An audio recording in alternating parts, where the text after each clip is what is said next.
बिस्मिल्लाहिर्रहमानिर्रहीम और अस्सलाम वालेकुम। 16 जुलाई पाकिस्तान में जुमेरात की सुबह आसिम मुनीर्स डिफेक्टो फॉर्म 47 मिलिट्री राज डे 229।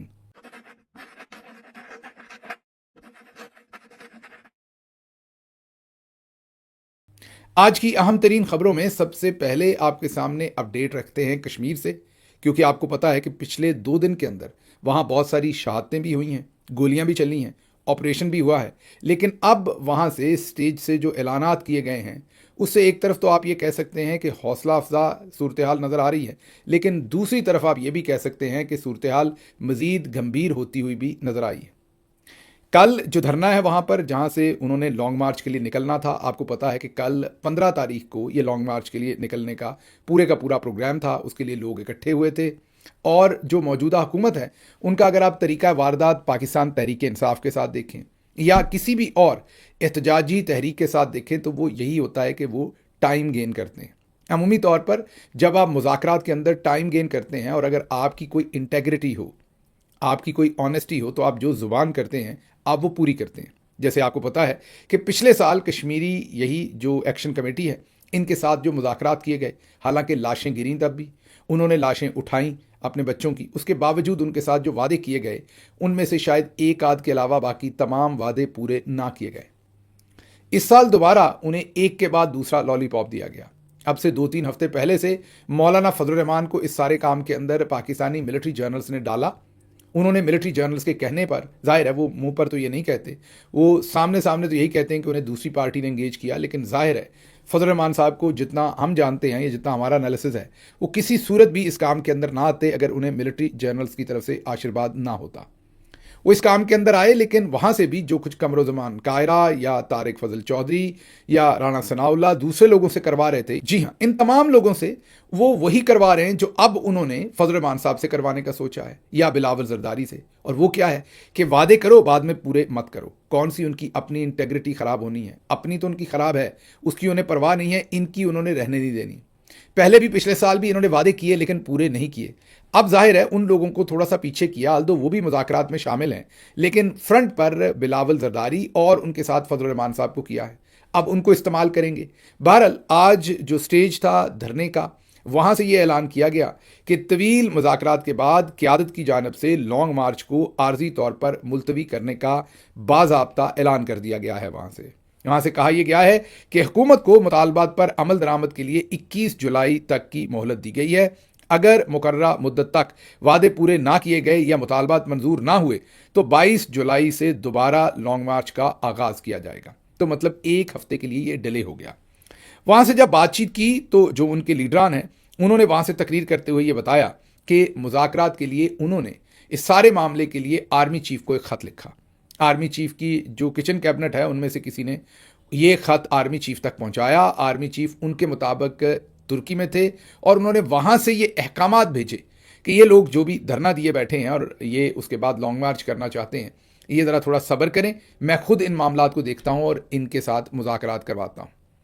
अब जो कश्मीर एक्शन कमेटी के रूहे रवा हैं उनका कहना यह था कि उनको ये लगता है कि शायद आर्मी चीफ तक इससे पहले जो तमाम हकायक हैं वो दुरुस्त तरीके से उनके सामने नहीं रखे गए। अब दुरुस्त तरीके से हकायक रखे जाएंगे तो शायद हमें इंसाफ मिलेगा। मेरा तज्जिया ये है कि जाहिर है अगर उनके ब्रिगेडियर आईएसआई के इन्वॉल्व थे, डीजीसी इन्वॉल्व थे, तो जाहिर है उनके तमाम के तमाम मुतालबात जो हैं वो आर्मी चीफ को पता है। कश्मीर कमेटी हमें पहले ही बता चुकी कि पिछले मुज़ाकरात के अंदर जो गारंटी थी वो फैसल नसीर जो डीजीसी हैं, मेजर जनरल फैसल नसीर, उनकी थी। यहाँ से आप खुद ही समझ लीजिए कि इन्होंने गारंटी भी दी, वादे भी किए, लेकिन वादे पूरे नहीं किए। अब वो अपने आप को ये धोखा दे रहे हैं। धोखे का मतलब मेरा ये है कि सादगी कह लीजिए या उनके पास इस वक्त ऑप्शंस की कमी है, क्योंकि जब रियासत जो है वो इस तरह की हो जाए या रियासती इदारे इस तरह के हो जाएं कि लोग इस वक्त जो हम बलूचिस्तान में आपको बता रहे हैं कि पिछले कई दिनों से लाशें रखकर, और आपने जहन में ये रखना है कि इनमें से कई ऐसी लाशें हैं जिनके बारे में कहा जाता है कि उनके चेहरों पर तेज़ाब फेंक कर उनके चेहरे बिगाड़े हुए थे उनको शहीद करने से पहले या बाद में। तो इनमें से कई लाशें उस हालत में वहाँ पर पड़ी हुई हैं और रियासत उनके साथ किसी किस्म के मुज़ाकरात नहीं कर रही। इसी तरह कश्मीर वाले भी पिछले महीने 1.5 महीने से बैठे हैं। 9 जून से तो कम से कम बैठे हैं, तो अब आप देख लीजिए 9 या 7-8 जून से, तो आप ज़रा देख लीजिए। और 1 जून से कत्ल गारत वहाँ पर खोल दी गई थी। तो अगर आप गौर करें तो ये 1.5 महीने से वहाँ पर ये सब कुछ चल रहा है और इन्होंने उनसे मुज़ाकरात नहीं किए। इनकी अप्रोच ये है कि मरने दें, बैठने दें, खुद ही थक जाएंगे और थक हार के वापस चले जाएंगे। जब रियासती इदारों का, जिनके पास बंदूक भी हो, इनके पास डंडा भी हो, गोली भी हो और वो गोलियां आपको मारें भी, और फिर ये अप्रोच हो कि हमने कौन सी सुननी है या हमने कौन सी माननी है, इनको थकने दें, थक के खुद ही घर चले जाएंगे, तो फिर ये जो इस वक्त एहतजाजी टीम है या कश्मीर एक्शन कमेटी के रुए रवा हैं लोग, उनके पास ऑप्शंस भी बहुत कम है। बहरहाल डूबते को तिनके का सहारा, उनके पास एक तरफ तो ऑप्शन ये है कि वो भिड़ जाएं, मतलब कि लड़ मर जाएं और अपने मौक़िफ़ के मुताबिक वो लॉन्ग मार्च करें। उसमें जाहिर है जाने जाने का खदशा भी है और नुकसान होने का खदशा भी है। मेरे ख्याल में वो अब ज़रा कोशिश कर रहे हैं कि किसी तरीके से इस मामले को वो ठंडा करें। मेरा इसमें मशवरा ये है कि अगर ये मामला था तो उन्हें पहले मामला को इतना गर्म नहीं करना चाहिए था, मामला को पहले इतना दूर नहीं लेके जाना चाहिए था कि उसमें इतनी लाशें गिरती। काली का नंबर है कि अभी तक जो नोन लाशें हैं, मतलब जिनकी लाशें मिल चुकी, दफन किया जा चुका, वो 28 के करीब लोग वहां पर शहीद हो चुके हैं इस बार। पिछली बार भी लोग शहीद हुए थे और ये 28 जो वो हैं जिनकी लाशें मिल चुकी। कश्मीर एक्शन कमेटी कहती है कि बहुत सारे ऐसे लोग भी हैं जिनकी लाशें नहीं दी गई, उनको मार दिया गया और गायब कर दिया गया। अब अगर वो आर्मी चीफ तक पहुंचे हैं और आर्मी चीफ ने ये कहा है कि आए बैठे मुज़ाकरात करते हैं, तो इसका मतलब है कि आर्मी चीफ को तो सब कुछ पहले ही पता था। अब आप अपने आप को आप ये कह लीजिए कि धोखा दे रहे हैं, या आप अपने लिए रास्ता तलाश कर रहे हैं। शायद धोखा देना, मैंने पहले भी कहा कि ज़रा थोड़ा सख्त लफ्ज़ है, तो चले हम तो आपको सपोर्ट करेंगे जो भी आप कर रहे हैं, क्योंकि आप इस वक्त मजलूम हैं। लेकिन मेरे ख्याल में आपकी ये स्ट्रेटजी आपको ज़्यादा कॉस्ट करेगी, क्योंकि अब आपको, मैं वो तो नहीं लफ्ज़ कह सकता, लेकिन आपको प्याज और आलू दोनों खाने पड़ेंगे। क्योंकि ये हफ्ते के बाद जब आप इतनी बार अपनी कॉल को वापस लेते हैं तो लोग थक जाते हैं, उसके बाद लोग आपकी कॉल के ऊपर उस तरीके से नहीं निकलते। अब हफ्ते के बाद ये आपको कुछ नहीं देने वाले, आपको इसी तनख्वाह पर काम करना पड़ना है और वापस जाना पड़ना है। अब आपने क्योंकि मामले को एस्केलेट करके, मतलब कि मुज़ाकराती मामले को डायरेक्टली आपने आर्मी चीफ तक आपके पॉइंट ऑफ व्यू से पहुंचाया है। वैसे तो आर्मी चीफ एक ग्रेड 22 के ऑफिसर के भी मातहत होते हैं, मतलब कि डिफेंस सेक्रेटरी के भी, लेकिन पाकिस्तान के अंदर इस वक्त वो शहनशाह है। जब वह मामला उन तक ले गए हैं तो उसके बाद अब मुज़ाकरात आपने क्या करने हैं, अब तो आपको उनकी सुननी और माननी पड़नी है वो क्या कहते हैं। तो इसलिए ये आने वाले दिनों में अब कश्मीर में क्या होता है, ये बहुत ही दिलचस्प सूरत हाल है। हम बहरहाल आवाम के साथ खड़े रहेंगे, हम बिल्कुल आपकी तस्दीक नहीं कर रहे, आप पर गैर ज़रूरी तनकीद नहीं कर रहे, सिर्फ सुनने वालों को ये बता रहे हैं कि आने वाले दिनों में अब इसमें से क्या निकलता हुआ हम देख रहे हैं। क्योंकि आर्मी चीफ के पैगाम के ऊपर आप रुक गए हैं। साथ ही पता चला है कि साबिक वज़ीर आज़म पाकिस्तान राजा परवेज़ अशरफ साहब की क़यादत में हुकूमती वफ़द भी पहुंचा है हेलीकॉप्टर के ज़रिए मुजफ्फराबाद, फिर रावलाकोट भी, और वहाँ पर उनकी एक्शन कमेटी के साथ मुज़ाकरात का एक सेशन हुआ, फिर दूसरा सेशन भी गालिबन हुआ या होगा, मतलब ये मामला भी चल पड़े। दूसरी तरफ बिलावल ज़रदारी मुजफ्फराबाद में बैठे हैं, वो इन मुज़ाकरात को करवाने की कोशिश कर रहे हैं, और फिर फजल रहमान साहब जो हैं वो भी अपने ताईं भरपूर तौर पर एक्टिव हैं और वो भी करवा रहे हैं। यहाँ पर ये जहन में रखिएगा कि ये तमाम लोग, ये जो राजा परवेज़ अशरफ साहब की क़यादत में वफ़द है, बिलावल ज़रदारी जो करवा रहे हैं, और फजल रहमान साहब जो करवा रहे हैं, ये सभी जनरल्स के ही प्यादे हैं। आप ये कह लीजिए उन्हीं के उतारे हुए इस सारे खेल के अंदर प्लेयर्स हैं। आजकल फजल रहमान साहब के जो बयानात हैं वो आपको लग रहा होगा, जाहिर है बड़े इनकलाबी, लेकिन वो भी जनरल्स के कहने पर ही दिए जा रहे हैं। क्यों दिए जा रहे हैं ये हम बहरहाल इसके ऊपर लंबी डिस्कशन भी कर चुके हैं, इसको हम जाहिर है फिगर आउट करने की भी कोशिश कर चुके हैं। जो हमें समझ आई थी वो आपके सामने ज़रूर रखी थी। आगे बढ़ते हैं। अगली खबर यह है कि आप सारे फैसले खुद करते हैं, लेकिन जब इमरान खान की रिहाई की तहरीक की बात आती है तो आप कहते हैं इसका फैसला अचकज़ई साहब करेंगे। मोहम्मद मालिक साहब ने यह सवाल पूछा, जो खैबर पख्तूनख्वा से शफ़ी जान हैं, जो वज़ीर इतलात हैं। उन्होंने कहा कि इमरान खान साहब ने यह कहा है कि एहतजाज का फैसला सिर्फ़ और सिर्फ अचकज़ई साहब ने करना है, बाकी ब्लू पासपोर्ट है, बाकी जो भी ठेके शेके हैं, 100 सहाफ़ियों को बुलाना है, अपनी मुराद हैं, अपनी तनख्वाहें हैं, वो सारे फैसले ये खुद कर सकते हैं। 175 अरब रुपया जो है जर्नलों को देना है, सरप्लस बजट पास करना है, पूरे साल का बजट पास करना है, इमरान खान से मिले बगैर बजट पास करना है, वो सारे फैसले ये खुद करेंगे। सिर्फ एहतजाज का फैसला जो है वो अचकज़ई साहब जब तक नहीं कहेंगे तब तक एहतजाज नहीं होगा। आगे चलिएगा। हम हर जगह इमरान खान की रिहाई की बात करेंगे, शफ़ी जान साहब ने कहा। आगे से बरजिस्ता मोहम्मद मालिक साहब ने पूछा वो रिहाई फोर्स का क्या बना। उन्होंने कहा आप बहुत जल्द उसका बहुत बड़ा इवेंट देखेंगे। शफ़ी जान, मतलब हमें शर्म भी नहीं आती अब ऐसी बातें करते हुए। याद कीजिए, रमज़ान से पहले इन्होंने कहा था ये फोर्स बन रही है और रमज़ान में हमने इसकी मेंबर साजी करनी है और छोटी ईद के बाद तहरीक बर्पा करनी है। अब तो हम शर्मिंदा भी नहीं होते, झूठ बोलते भी, लोगों को चक्कर देते भी, और हम बड़ी ढिठाई के साथ, पूरी इम्यूनिटी के साथ वहाँ बैठकर जो है वो झूठ बोलते हैं। आगे चलते हैं। आपने जितने भी जवाब दिए वो करेंगे, देखेंगे, होगा। कोई इसमें ऐसा भी है जो काम जो आप कर चुके हों? उस पर शफ़ी जान साहब ने कहा कि हमारी जदोजहद बहुत बड़ी है। ठीक है। तो उसके बाद बैरिस्टर अकील जो हुकूमती फॉर्म 47 की रजीम के वहाँ पर बैठे हुए थे नुमाइंदा, उन्होंने कहा कि हाँ, इनकी जदोजहद का आगाज़ ताहयात ब्लू पासपोर्ट से होगा। जाहिर है वो ये कहने में हक बजानब है, क्योंकि जो करतूतें आपने शुरू कर रखी हैं, और एहतजाज की बात अचकज़ई साहब के ऊपर है, बाकी सारे कारनामे जो हैं वो आप खुद करे जा रहे हैं। अपने जो फ़ायदे हैं आपके वो सारे आपको पता है आपने कैसे उठाने हैं, लेकिन इमरान खान के लिए जब काम करना है तो फ़ौरन उसे अचकज़ई साहब के ऊपर डाल दें। अच्छा, इसमें एक चीज़ और भी, एक कदर और भी मुश्तरक है। आप गौर कीजिए, हमारे DG ISPR भी यही कहते हैं, करेंगे। वो हमारा पानी बंद करेंगे, हम उनका सांस बंद कर देंगे। याद होगा आपको, दहशतगर्दी का खात्मा कर देंगे। ये सारी चीज़ें आप वहाँ भी गे का सीगा ही सुनते हैं, DG ISPR का। तो ये जहाँ भी आप गे का सीगा सुने तो आप समझ जाइए कि आपको ट्रक की बत्ती के पीछे लगाया जा रहा है और बेवकूफ़ बनाया जा रहा है। आगे बढ़ते हैं। अब आ जाएं ज़रा फजलुर रहमान साहब की जो सूरत हाल है उसकी तरफ। फजलुर रहमान साहब ने जो बयान दिया, उसके बाद कसूर के एक शहरी मुसम्मी मोहम्मद असलम ने उनके खिलाफ मुकदमा दर्ज करवा दिया है। मुकदमे में उन्होंने यही कहा है कि इन्होंने जो रियासती इदारे हैं उनके खिलाफ भड़काने की कोशिश की है, नफरत दिलाने की कोशिश की है, इसलिए इन पर गद्दारी और बगावत का मुकदमा दर्ज किया जाए। वही जो सज़ाएँ होती हैं, दफ़ात होती हैं 124A, 505, जो सभी पर गद्दारी और बगावत में लगाई जाती हैं, वो मोहम्मद असलम शहरी जो है उसकी दरख्वास्त पर थाना सदर में 3 मुख्तलिफ दफ़ात के तहत ये FIR दर्ज की गई है। और 13 जुलाई को कसूर में जलसे के दौरान मौलाना फजल रहमान ने कानून नाफिज करने वाले इदारों और फौजी शहदा के बारे में दिल आज़ारी की और तौहीन अमेज़ रिमार्क्स दिए। मैंने आपको बाकी बता दिया। वो कहते हैं कि उन्होंने खौफ, बदअमनी और बगावत पर उकसाने वाले बयान दिए। ऐसे बयान या अफवाहें फैलाने पर दफ़ा 505 बे आयद होती है, जिनसे अवाम या मुसल्लह अफवाज में बेचैनी या अमन आमा को नुकसान पहुंचाने का अंदेशा हो। इसकी सज़ा 7 साल तक कैद, जुर्माना या दोनों हो सकती हैं। ये उन्होंने मुकदमा दर्ज करवाया। बाद में मोहम्मद ज़ीशान अवान रिपोर्ट करते हैं कि जब मोहम्मद असलम वल्द मोहम्मद बशीर से रब्ता हुआ तो उन्होंने कहा कि मेरा नाम इस्तेमाल किया गया है, मैंने मौलाना फजल रहमान के ख़िलाफ़ कोई मुकदमा दर्ज नहीं करवाया। उन्होंने इसकी तरदीद की, लेकिन इसकी FIR मार्केट में आ चुकी। इसका मतलब मुकदमा दर्ज हुआ है।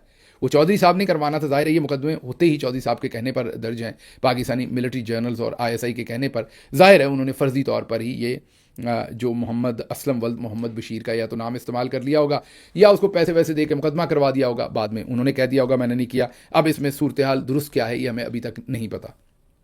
आगे गुजरांवाला के अंदर भी एक एडिशनल सेशन जज फैसल जमील ने मौलाना फजल रहमान को तलब कर लिया अपनी अदालत में, क्योंकि उनकी अदालत के अंदर भी दरख्वास्त दी गई कि फजल रहमान साहब के खिलाफ गद्दारी और बगावत का मुकदमा दर्ज किया जाए। जाहिर है अदालत की स्वाबदीद होती है, वो सीधा ही मुकदमा दर्ज करने के अहकाम दे या दूसरी पार्टी को सुने। उन्होंने मुकदमा दर्ज करने के अहकाम नहीं दिए, बल्कि उन्होंने ये फजल रहमान साहब को सुनने के लिए उन्हें कहा कि आप आएँ, क्यों ना आपके खिलाफ ये मुकदमा दर्ज किया जाए, वजह आकर एक्सप्लेन करें।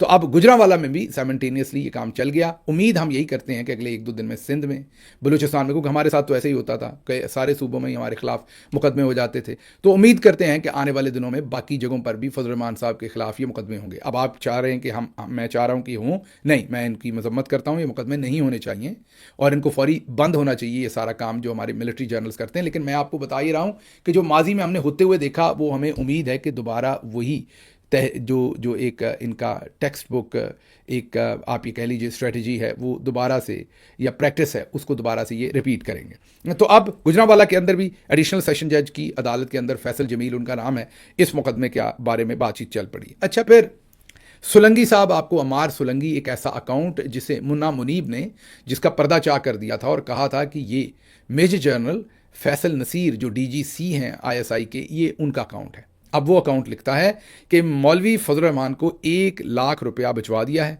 इस माह शहादत के रुतबे पर फायज होने के लिए तैयारी शुरू। अब ये पता नहीं उनके कत्ल की उनको धमकी है कि आपको मार देना है या दहशतगर्दी के हमले में मरवा देना है, या वैसे ही मजाक किया है। मजाक वैसे बनता तो नहीं है ये। इससे पहले ये ईमान मजारी को भी धमकियां दे चुके हैं और अब वो कैद में हैं और उनका केस भी नहीं सुना जा रहा।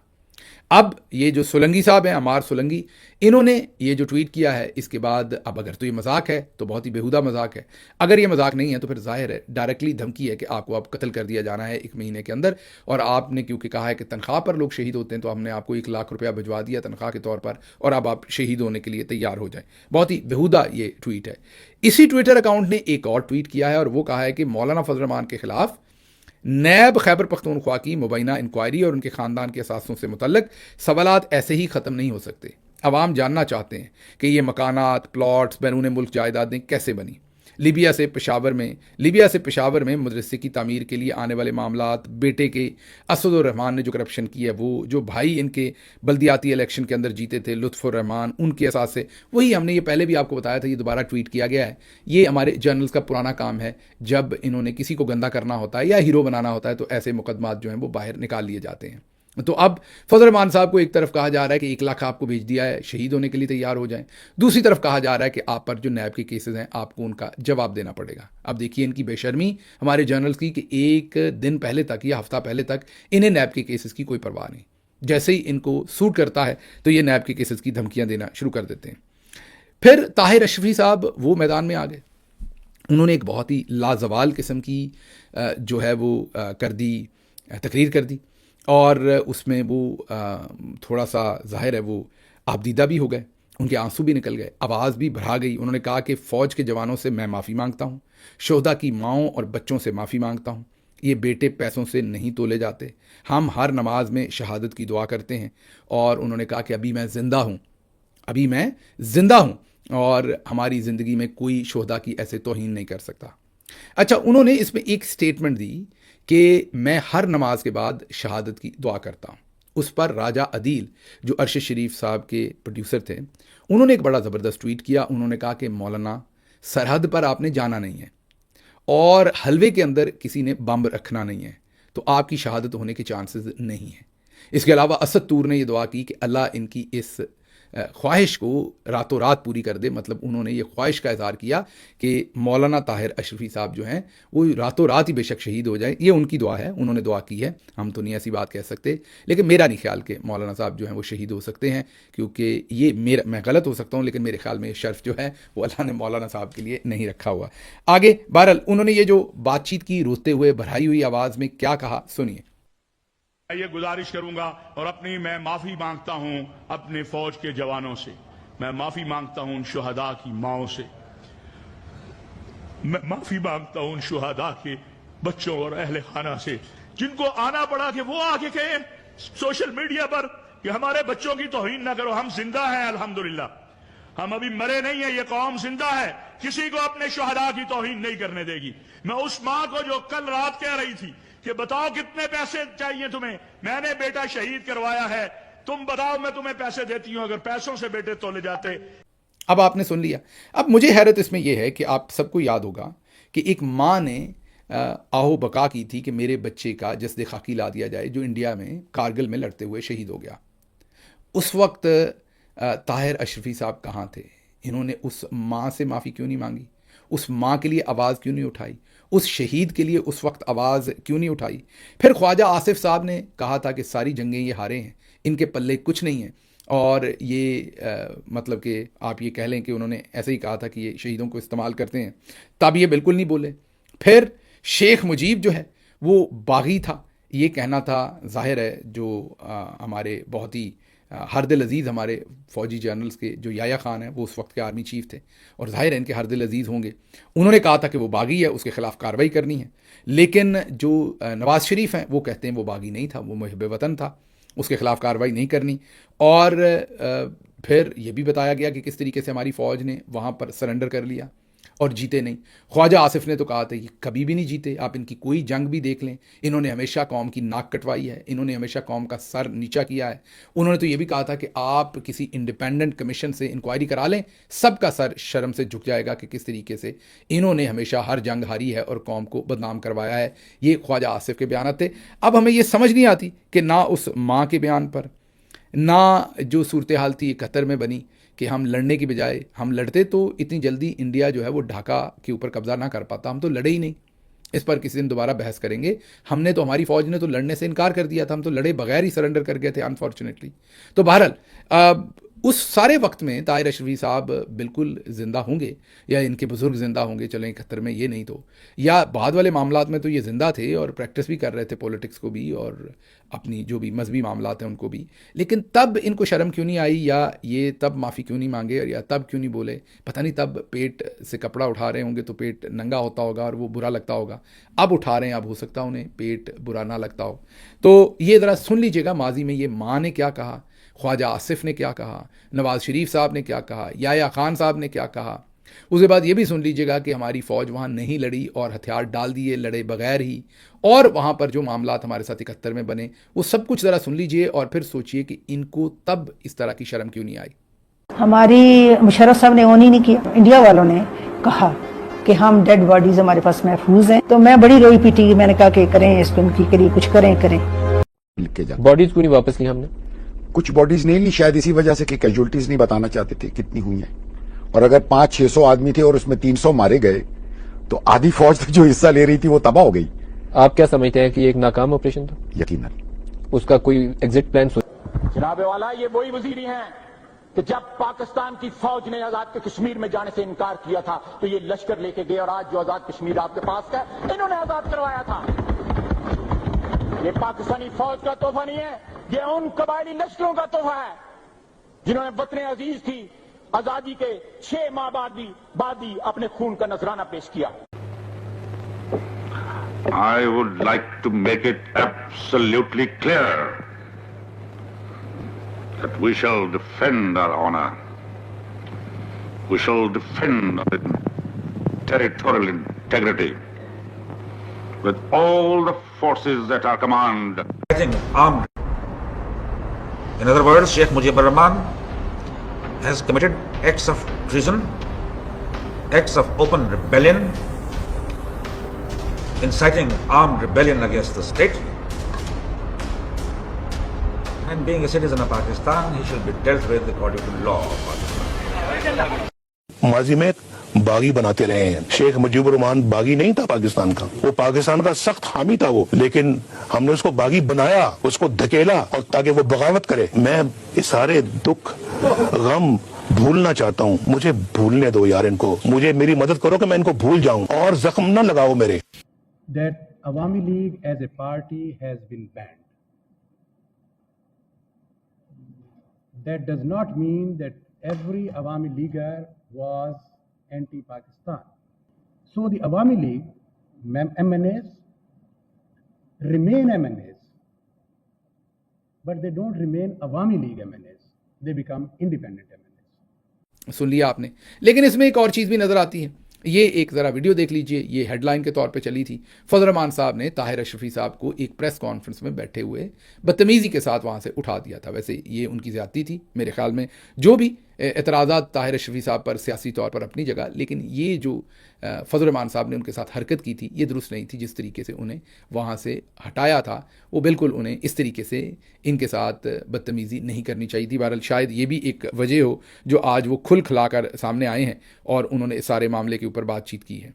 उसके बाद जो हाफिज़ हमदुल्ला हैं, जो फजल रहमान साहब की पार्टी से, वो कहते हैं कि इस कुरानी आयत पर सरकारी मौलवी हाफिज़ ताहिर अशरफी का क्या मौक़िफ़ होगा, जिसका मफ़हूम है कि लोग अमानत दें, सिर्फ वही हुक्मरानी का हक़ रखता है, और जिसको लोग अमानत दें वही हुक्मरानी का हक़ रखता है, कि जिसको लोग वोट दें, जिसको लोग चूज़ करें वही हुक्मरानी का हक़ रखता है, और जो ज़बरदस्ती मुसल्लत हो उस पर अल्लाह की लानत हो। अब इस पर हाफिज़ हमदुल्ला ने पूछा है कि ये ज़रा जवाब दें, क्योंकि ये तो पूरी रजीम ही ज़बरदस्ती, आपको पता है कि वोट तो लोगों ने इमरान खान को दिया है। ये फॉर्म 47 से खुद भी आए और फिर 47 के अंदर से ही निकले हमारे फील्ड मार्शल आसिम मुनीर साहब की एक्सटेंशन भी और अपॉइंटमेंट भी और आइनी अदालत भी और फलां भी, तो सब कुछ उसी के अंदर से निकला है। तो ये तो मुसल्लत शुदा हैं सारे के सारे, और हाफिज़ हमदुल्ला उनको बता रहे हैं कि उन पर अल्लाह की लानत हो। ये कुरान की आयत के मुताबिक है, लेकिन ज़ाहिर है उस पर इतनी ज़्यादा बातचीत कभी भी जो ताहिर अशरफी साहब हैं वो नहीं करना चाहेंगे। फिर सुहेल वड़ाई साहब दोबारा से इमरान खान की शादी को ले आए हैं बीच में। वो कहते हैं कि इमरान खान की सबसे बड़ी गलती शादी है, ये अकल की भी गलती है और किस्मत की भी। लंबी उन्होंने इस पर तमहीद लिखी है कि इमरान खान को क्यों शादी नहीं करनी चाहिए थी और क्यों उन्होंने शादी करके बहुत बड़ी गलती की है। ये दोबारा